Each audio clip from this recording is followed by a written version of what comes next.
আগামী ২৪ ঘন্টায় দেশের ৩টি বিভাগে ভারী থেকে অতি ভারী বৃষ্টি হতে পারে বলে আভাস দিয়েছে বাংলাদেশ আবহাওয়া অধিদপ্তর। রবিবার সকালে দেওয়া পূর্বাভাসে বলা হয়েছে, দক্ষিণ পশ্চিম মৌসুমি বায়ু সক্রিয়তার কারণে সকাল ১০টা থেকে পরবর্তী ২৪ ঘন্টায় চট্টগ্রাম, খুলনা ও বরিশাল বিভাগের কোথাও কোথাও ভারী থেকে অতি ভারী বর্ষণ হতে পারে। অতি ভারী বর্ষণের কারণে চট্টগ্রাম বিভাগের পাহাড়ি এলাকার কোথাও কোথাও ভূমিধসের শঙ্কা রয়েছে। সেই সঙ্গে ভারী বর্ষণজনিত কারণে চট্টগ্রাম মহানগরীর কোথাও কোথাও অস্থায়ীভাবে জলাবদ্ধতা তৈরি হতে পারে।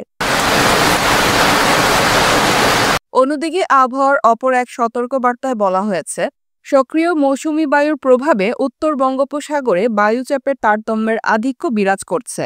এর প্রভাবে উত্তর বঙ্গোপসাগর, বাংলাদেশের উপকূলীয় এলাকা ও সমুদ্র বন্দরের উপর দিয়ে দমকা বা ঝড়ো হাওয়া বয়ে যেতে পারে।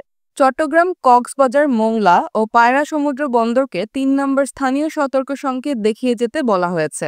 উত্তর বঙ্গোপসাগরে অবস্থানরত মাছ ধরার নৌকা ও ট্রলারকে পরবর্তী নির্দেশ না দেওয়া পর্যন্ত উপকূলের কাছাকাছি থেকে সাবধানে চলাচল করতে বলা হয়েছে।